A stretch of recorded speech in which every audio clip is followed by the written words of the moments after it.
It's about trying to wear him down, make catches tough, try to build a sense of fatigue as the game goes on, because every catch is hard to get. If you know a good coverage for Jokic, please email me.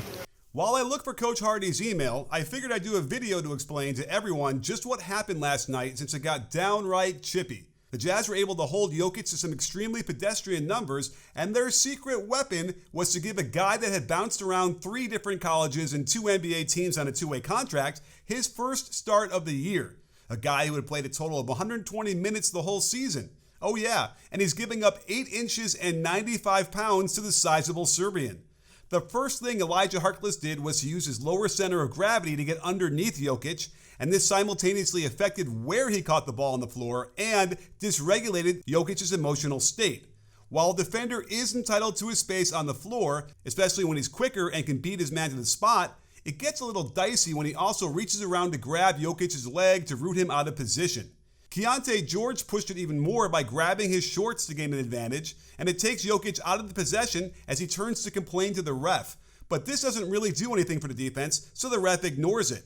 What the ref continued to ignore was this part of the play, as Jokic decides to just make it into a piggyback ride. First off, the rules do allow a player to impede the path of their opponent if they are legally positioned in their path. But when George bends his body into an abnormal position like this, it becomes illegal. Now, Jokic is also not allowed to just go right through him, which is what he's trying to do when he lays on top of him, and I really think they needed to call something here. The reason they didn't was because it ended up being away from the play, but it led to more of this tomfoolery. For instance, here's Jokic again trying to go through his opponent by climbing up his back, and while they did score, it does bring up an important tactic the Jazz employed, fronting the post.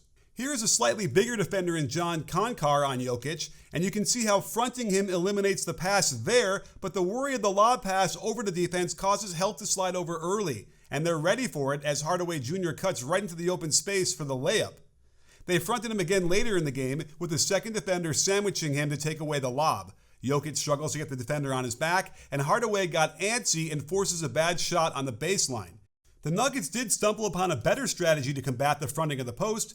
Try to feed him from the corner, where the angle makes it a lot harder to get in front. Why they did this once all game, I have no idea, but maybe they don't want other opponents to see this as they prep for the playoffs. And this led to another tactic they used, grabbing the jersey.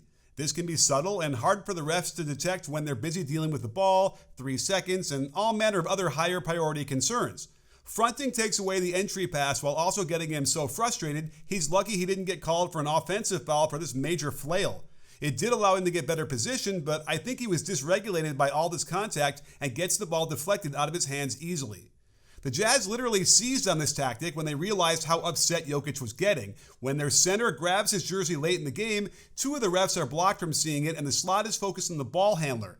A little lucky for Jokic too, since this wild flail could have been considered an offensive foul, but it serves to take him out of the possession and leaves Jamal Murray to fend for himself, coaxing the shooting foul on clear contact to his wrist on the release. It feels like Jokic wasn't expecting a smaller defender on him, nor was he expecting to have them be so physical, and it caught him in some bad positions where he couldn't have the same impact on the game he normally does. And you might be in the same unexpected situation and short on cash, which is why you should download Clover, the only financial app you'll need to get smarter access to your money. With Clover, you can get up to $400 before payday with no interest and no late fees. Just like the Nuggets were rewarded by executing the proper strategy here, you can be rewarded by being able to bridge the gap until your next payday, or cover a surprise expense that always seems to pop up, or even a fun night out. Let Clover relieve some of that stress by allowing you access to up to $400 without even a credit check. Short on cash? Click my special link in the description below so they know I sent you, and download the Clover app today. Another way they defended Jokic was to send double teams. This was unique as they used Konchar to front, but if Jokic could still get the ball, the double team comes from the middle. The weak side perfectly rotates, and they not only force it out of his hands, but into a turnover. Another thing a small on him does is prevent him from bringing the ball up for fear of getting ripped. Despite getting a quick attack that finds Murray with the ball at the nail and the defense collapsed, they're forced to reset with a big advantage at the mid-post with Jokic. They send the double from that same angle, and Jokic easily gets the pass over the smaller guard to the cutter for the layup. I believe the best way to double Jokic is to send the second defender from the baseline where it's a lot harder for him to see it coming. He is the best post passer of all time, and you've got to do things that force him into second and third reads while also potentially catching him off guard. Sneaking up behind him is a great tactic since the alternative tends to be giving up a great shot under his orchestration.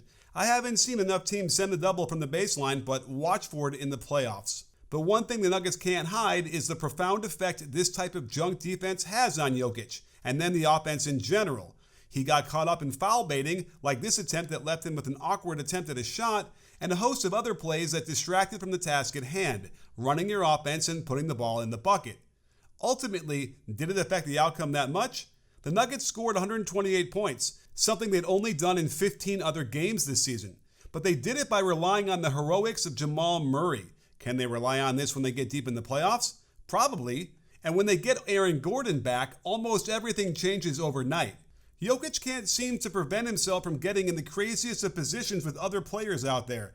And I think we all know much of it is on purpose to call attention to what he feels is illegal contact, so that the refs are forced to call it.